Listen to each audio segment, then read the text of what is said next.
Welcome to Our Hen House. This is Marianne Sullivan. And this is Jasmine Singer. Thanks for joining us this week. We're so happy you did. Jasmine's guest is Jennifer Stojkovic, who is the founder of the incredibly successful Vegan Women's Summit, which is dedicated to empowering, educating, and inspiring women to bring compassion to their careers and to bringing together her two passions, tech and food, to change the world. Yeah, this was a super cool conversation. I'm a big fan of Jenny. I know. I think you're kind of in awe. Well, first of all, she blew my mind. But second of all, if you're in the flock, you have to listen to the bonus content this week, because I continue my conversation with Jenny. And as often happens, I don't know if it's because we've already kind of, oiled the machine or what, but the bonus content is frequently just super spectacular, and this is no exception. So as always, if you are a Flock member, you will get a link to the bonus segment in your email on Tuesday after this podcast episode goes up, or you can always find it on the Flock Facebook group. And if you're not a member of the Flock and you can afford it, then please join us for $10 a month at ourhenhouse.org/donate. And if you're a Flock member, please join us also for our Flock Friday Zoom calls at 4 p.m. Eastern. That's 9 p.m. Greenwich Mean Time. If you're international, as so many of our Flock members are, and whether we have a guest or just have a chat amongst ourselves, we talk about things like how to be good activists and how to take care of ourselves, and we complain and we kvetch and we whine sometimes and celebrate. Right, that's the other thing. I was focusing on the whining. So if you're a member of the Flock, check out the Flock Facebook group for updates, or write to us at info@ourhenhouse.org. Yes. So I wanted to briefly mention that I sort of accidentally started a new newsletter. And so if people want to, if they want to subscribe, I am having fun with it. And you can find it at jasminesinger.substack.com. And there's no E on Jasmine. So it's JASMINSINGER.substack.com. We'll include a link to it in the show notes. And it's called Jasmine's Jargon. And I started it because I wear a lot of hats in the vegan and activist world. For example, the executive director and co-founder, co-host with you of the Our Hen House podcast, of course, and the VP of editorial over at Kinder Beauty. I'm an editor at Veg News, author of a couple books, including the new book, The Veg News Guide to Being a Fabulous Vegan. And I also am on the board of the Newark LGBTQ Center, and I'm working with Encompass on an upcoming anthology that's coming out. How did we get into your bio here?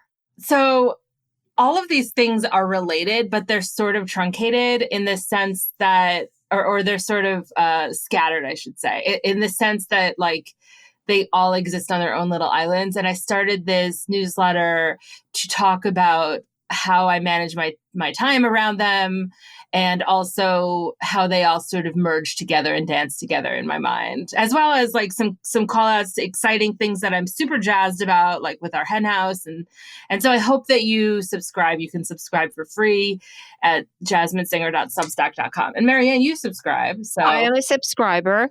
And now I'm worried that we're going to get an email from that person who thinks I'm mean to you because I said we got into your bio. So I'm going to say really nice things, but I really do meet them. It's really good, the newsletter. Jasmine's a great writer. And sometimes they're too long, and I can't finish them because I don't have the time. But other than that, they're really, really good. And have lots of really useful information in them so far. I don't know when you're going to run out of useful information, but so far we're good. Marianne, if you read them in full, you would be better at your time management and you would have more time to read them. I'm just saying. Yeah, well, if I read them in full, I would not get done anything that I have to get done. And that's not good time management either. That's true. Well, speaking of time management, we are fully vaccinated, knock on wood. I don't know why I'm knocking on wood, but I'm not fully vaccinated until a couple of days from now. Okay, well, we both got both of our shots. We are in that time period where you have to be careful before you go out in public. I read somebody the other day that after you're vaccinated, you should act exactly the same as before you're vaccinated. And I was like, what? I thought I would get to get my hair cut. Do I not get to get my hair cut? No, you can get your hair cut. In fact, I have a haircut appointment that I made a while back, which I'm so excited about. It's going to be my first time going in anywhere. But this weekend, we are heading up to upstate New York to the Finger Lakes area because we are looking at exploring these net zero communities. Because as I think we've mentioned on the podcast before, we're very intrigued by net zero living and being off the grid, and we're interested in being climate refugees to some extent. So we found a solar community in Geneva and an eco community in Ithaca, not Eco Village, though that place is really cool in a lot of ways too.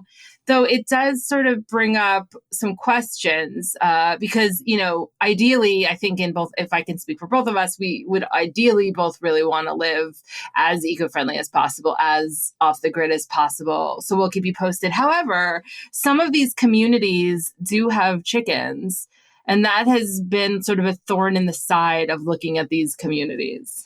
Well, two of the communities we're looking at aren't really formed yet. They're in process.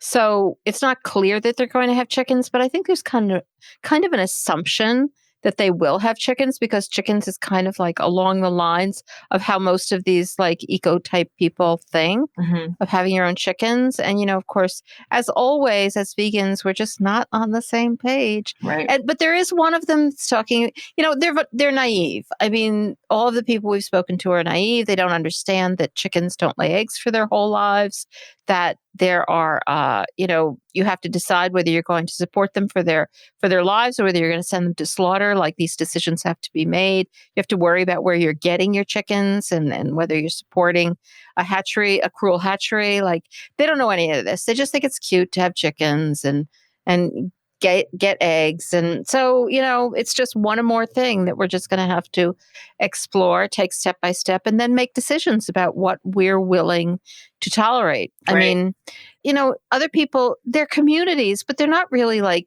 they're not communes. They're just, you own your own property and the houses are just close together, and they might have a few, like HOA amenities, like a pool that everybody owns, or a garden that everybody has a little garden in. And so I have to think about, am I responsible if somebody in this community keeps chickens? Am I responsible, or is it just like living anywhere? If the person across the street from me has chickens, what am I going to do? I mean, you have to live somewhere. Right. Being a vegan is so fucking exhausting. Well, okay. It's also great because we're presented with these opportunities that we get to talk to people about this stuff. Though, yeah, of course, I wish we lived in a vegan world where we don't have to constantly be putting our necks out and being like, oh, here we go. Okay. But it's the chickens who end up putting their necks out, so to speak. That's true. That is true. That's probably where that expression comes from. I am excited about this weekend, and we will, it is advocacy because we're 4 total, because we, also have more, and then a friend of ours who's also looking. So 4 vegans looking total. Maybe that's great. Like, 4 vegans are showing interest in buying into these communities. Yeah, no, I mean, I hope to have an influence. I do. Right. Mm-hmm. I also, being net zero is really important to me. Net zero and off the grid are not they can go together, but they're not necessarily the same thing. Net zero is just like you're producing as much energy as you're using, primarily through solar panels, and by cutting your usage by having great insulation and all of those things. Mm-hmm. But you might still be on the grid because you might be feeding that solar energy back into the grid and then taking from the grid. That's one way to do it. If you're going to go off grid, that means that you're actually producing all of your, well, it doesn't actually mean that. You can be off grid and still be, getting propane and bringing it in, and you're not on the grid. So, but you're not net zero. So, the way they go together is not always entirely clear. I'm looking to be net zero, but I'm scared enough of what could happen in the future to like the idea of being capable of going off grid if things, collapse for a while, or who knows.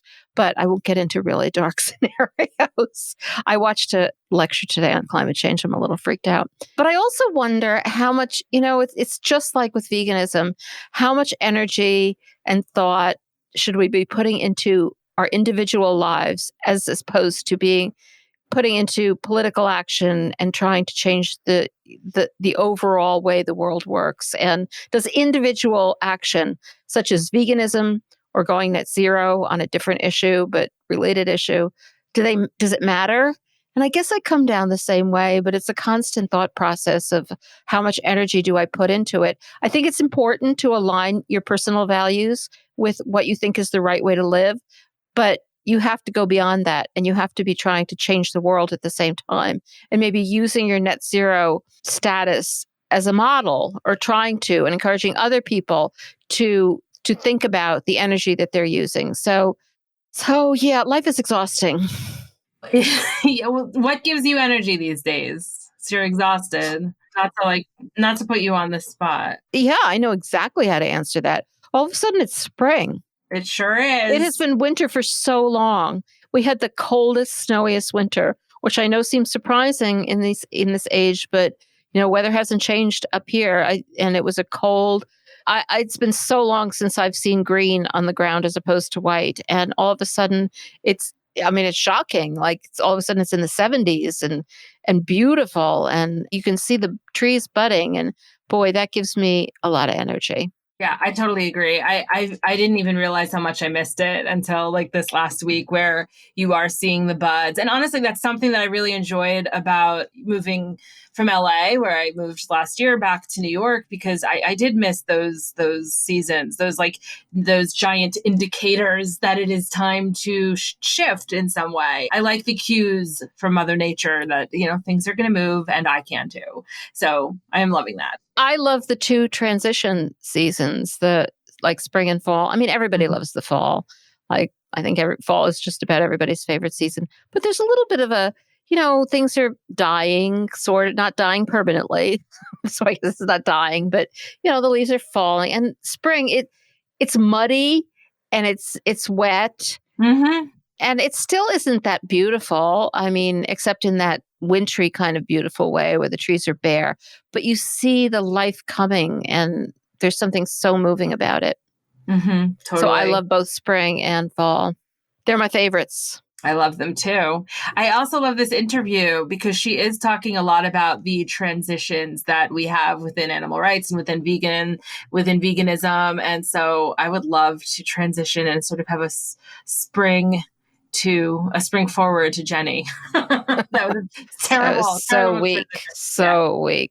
I know. All right. But the person who gets mad at me for being mean to Jasmine, please don't write to us about that. Oh my God, Marianne, you're being unfair. So many people have gotten mad at you for being mean to me, not just one person.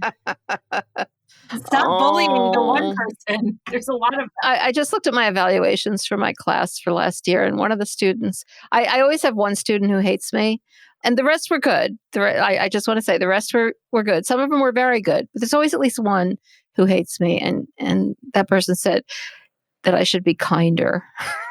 I think of myself as being so kind, but I guess other people don't really share that opinion all the time. You are anyway, kind. You're just not kind to me, but you're kind to everyone else. I would be kind to Jennifer Stojkovic if I was interviewing her, but you got to interview her, and I'm very envious of you because she has had an incredibly successful career as an internationally recognized community relations leader for the world's largest tech companies. But as an ethical vegan, she started to become increasingly interested in blending her passion for change in the food system with her experience in networking in Silicon Valley. And she also became aware of the inequities facing female founders in the food tech industry. So she launched the Vegan Women's Summit in early 2020 with a sold-out global conference focused on building equitable and diverse representation of women leaders from around the world and partnering with major tech brands.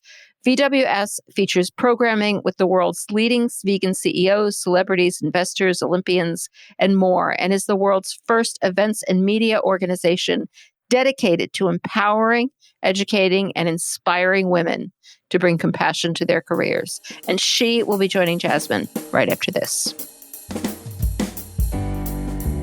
Greetings, everybody. This is Jasmine Singer, and I wanted to make sure you knew about my new book, The Veg News Guide to Being a Fabulous Vegan.